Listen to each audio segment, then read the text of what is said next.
This is Podco Media Networks. It's the Innovation Podcast with Mark Edwards and Garnet Harriman. Let's start the show. Hi, it's Mark. Garnet and I are back with Mark Friedler, who shared some tales of Web 1.0 in the previous episode. In this part, we learn about his experience as a chocolate chip cookie impresario in Sweden and how he handled having one of his businesses acquired by AOL. The key lesson? Timing, which is how Garnet started the chat. You've done a lot of things successfully, and you're really good at surviving, really good at like taking market learning and customer learning and doing new things or the next thing and trying to get the timing right. You've had a couple of breaks as far as good timing, right? I understand that you were in the right place at the right time to become like a chocolate chip innovator. I'm not even sure what to call it. A chocolate chip cookie innovator. Tell us about that one. So that's a funny story. So, I lived in Europe for a few years. After college, I went there for a summer and worked in a beer brewery, of all places. And I lived in a student dorm. And all these students were like, the Northern Europeans, Germans, Scandinavians are really well-traveled, and they all speak amazing English.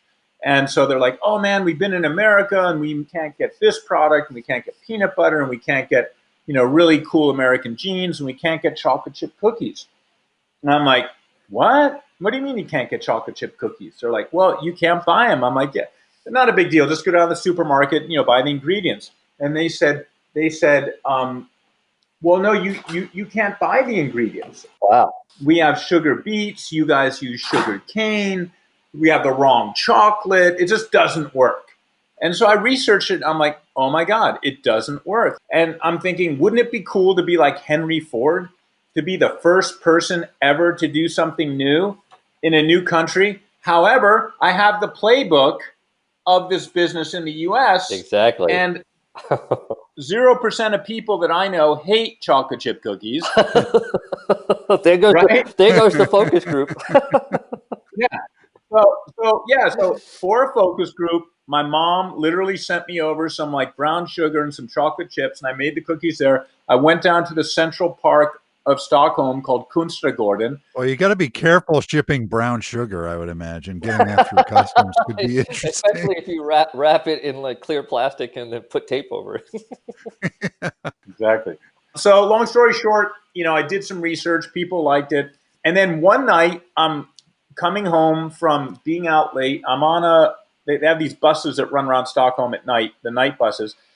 And there's another American who's next to me, and we start talking, and he's like, what are you doing here? I'm like, oh, it's a long story. And never mind. He goes, no, tell me what you're doing. I said, well, I'm going to start this chain of chocolate chip cookie stores because I think it's really cool and no one's done it. I want to be the Henry Ford of chocolate chip cookies, and I'm 22 and I know it all, and so I'm going to do it. And the guy's like, oh, no kidding. And he hands me his card, and he turns out to be the Wall Street Journal Stockholm correspondent. No way. and he's like, hey, just do a write-up and slip it under my door, and maybe we can do something. Well, I'm a 22-year-old kid living in a dorm, and this is before the PC age, right? So no one had laptops. They didn't exist, really. And I'm like, shoot, how am I going to do this? So since I was at the technical university, I'd wait by the computer lab for people to come out. And when they come out, I'd sneak in and I'd write my business plan on the Macs in the computer lab. Like, that's the way I did it because I didn't have a computer. And so I slid a little thing about it under under his door one day. And then a few weeks later, my dad calls me up. He goes, hey, Mark, what's going on? I said, what do you mean? He goes, you're on the front page of the Wall Street Journal. Oh. I'm like, what? And Nice. so I run down to the central station. I go to the newsstand. I'm like, hey, man, I'll tell you what. If I'm on the front page, will you give me every copy of the Wall Street Journal you have for free? And the guy looks at me. He's like, there's this 22-year-old kid. Yeah, like you're on the front page. So I show him my ID, and there it is, front page, an article about me, American entrepreneur going to start cookie stores in Sweden, right? So I took that article, went to the biggest shopping mall in Stockholm. I said, look, this is big news. Like, we're on the front page of the Wall Street Journal. I know you're building a new area of these little kiosks. I want a kiosk in the middle of the mall. Amazingly, they said yes, and that's how it started. And the American ambassador came and cut the ribbon. It was a big deal. It was like the first time anyone had baked read articles inside of a shopping mall that wasn't a bakery, right? It's the bake-off model that, everyone's seen all over the place here. But again, it was new, it was novel at the time. All these companies would come and study the magic of Mark's Cookies, which was the name of the business. And so, long story short, that I sold that, and it still exists. It's called AmericanCookies.sc. It's still in the same place. It's gone through a couple of remodels, but yeah, it's still there. So what's the lesson you took from that primal experience in your life? Again, timing is everything. Gotta be, right? Yeah. And, like I say to my teenage sons, there is no rewind button in life. Yeah. Here I am on a bus with an American guy not much older than me. I could have spoken to him. I could have not spoken to him. And just by chance, I drum up a conversation. This guy actually ended up to be one of the top guys at the Wall Street Journal, believe it or not. And so there was that. And then the other thing, too, is like building a system. So when I built the first cookie store, I built a system that could scale to 20, 30, 100 stores, where I had a scale. I built a production facility. I had a scale in the production facility. It would weigh out the cookie dough going out. The cookie store would know how much was coming in. Everything was sold by weight. You take into account, weight shrinkage or whatever in the baking process, and bad cookies. And so you could have an inventory control, which made that system franchisable, which is what I ended up doing. So, it's just kind of thinking about that. And then, being really friggin' focused. Yeah. And I think so many entrepreneurs, especially new companies, they think about what else can I do, right? Whereas a lot of bigger companies focus like on one thing, and they do it really well. And so, Garnet just moved out here to California, the land of the In-N-Out hamburger. Yep. which I love. I absolutely love. And if you've ever been to an In-N-Out, you'll notice they have three things on the menu. They have a hamburger, they have a cheeseburger, they have a double-double. Yep. And then they have fries and a couple drinks. But my friend Mark Friedler, who may actually be on this call, told me about the secret menu. And so not quite as simple as you're making it out. Right, but my point is, we just did cookies. And then we're like, okay, now we're going to do muffins. And now we're going to do brownies. Yeah. And then we ended up with soft ice cream. But, it's not like, where was it?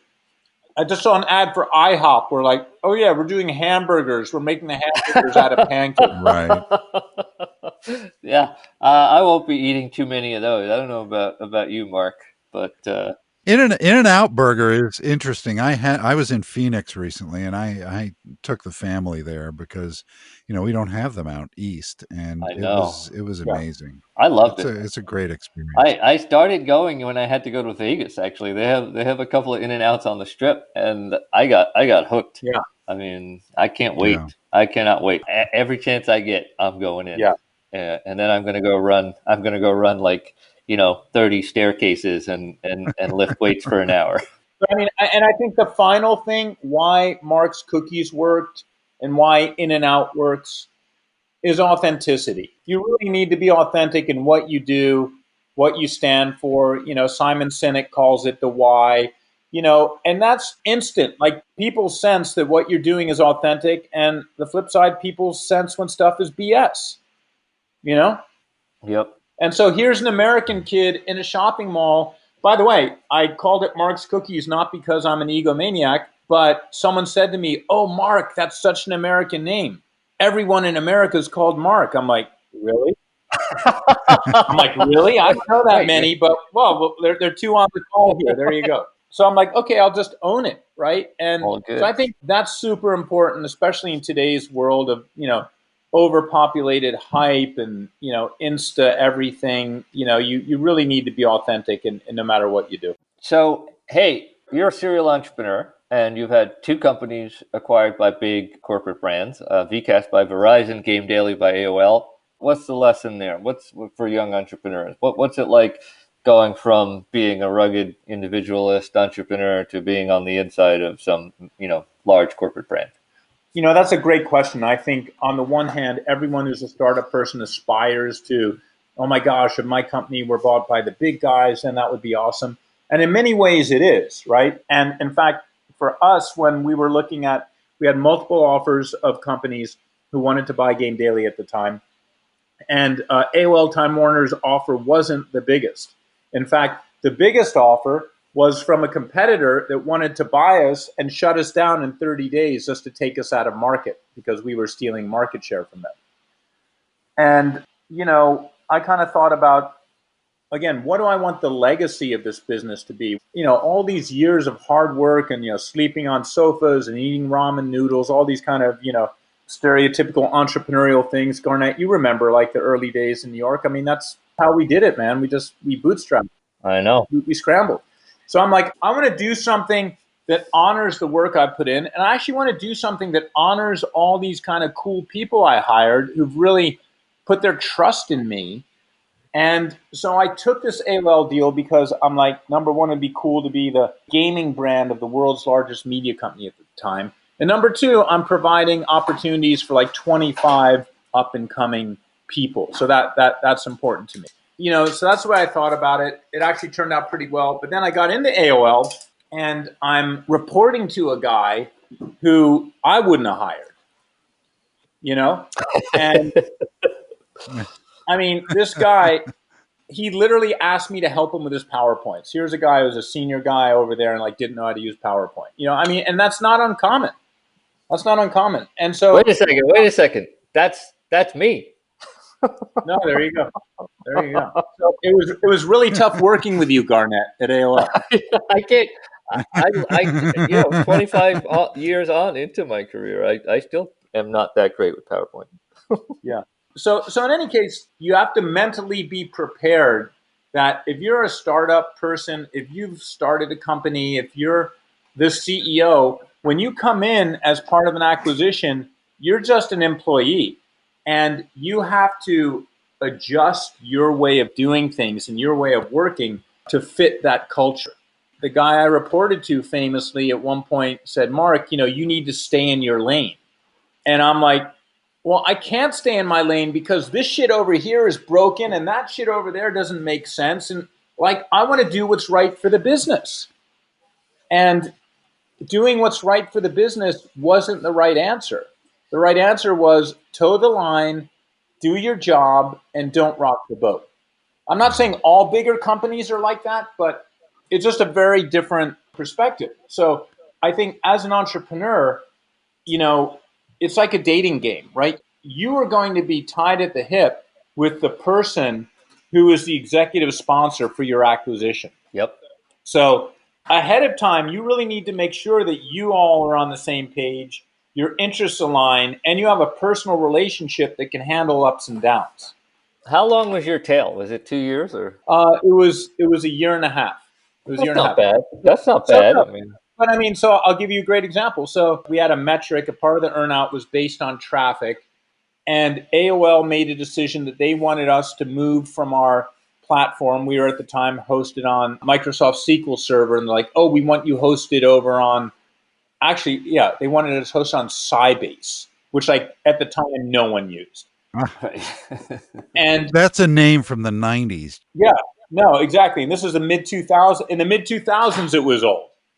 So, and we're like, no, we don't want to do it. Let us run it our way. Like, nope, everyone has to be standardized on Sybase. That's corporate policy. So, long story short, it basically their tech people did it. It blew up the site. Nothing worked. It was a disaster. And I went to my boss and I said, look, this is a total disaster. Why don't you let me just take the project back over? I'll be totally responsible for it. Give me 90 days and I'll have a whole new thing rebuilt from the ground up. But you have to promise to keep your guys a hell away from it. I'm like, and if you don't do it, you've just flushed a whole bunch of money because this company is dead. Because what you've done is just you've killed the company. So, he said yes to that, to his credit. And my tech people went off and they rebuilt, a brand new site in 78 days and delivered it and it was up and running. But, the damage was done. My CTO was like, I'm out of here. So he quit, but still somehow AOL got him to stay on as a consultant where they could use him. But, those are the sorts of things that happen, right? So it's like mentally, if you want to be the woman, the man, the focus of this and that, then you should keep running your own company. Because you look at these big acquisitions like, Beats or Nest, by Apple or Google. And very rarely does it work out that, or look at Instagram, right? All the Instagram people left Facebook last year because they couldn't take it. Or, WhatsApp, the guy was out of there in, a couple of years. It's hard to do. So I think mentally you have to prepare yourself. If you're going into an acquisition, you're like, you know what? This is the beginning of the end. I have to prepare myself to wrap up this stage of my life and then move on to what's next. Hopefully you're getting paid enough and, you have a decent job and a decent earnout. And maybe you learn something along the way. But I don't think, the whole thing about you're going to be singing all the way through and kumbaya, that's just, for the most part, that's super, super rare. Next time, we continue the discussion about building a business and that you never build something to fall in love with it. We also learn what Mark is doing in blockchain, and we get some predictions from him about the future of work. By the way, open offices have been an abject failure. That's next time. Thanks for joining Garnet and Mark on the Innovation Podcast. Visit innovationpodcast.co to subscribe and listen to other episodes.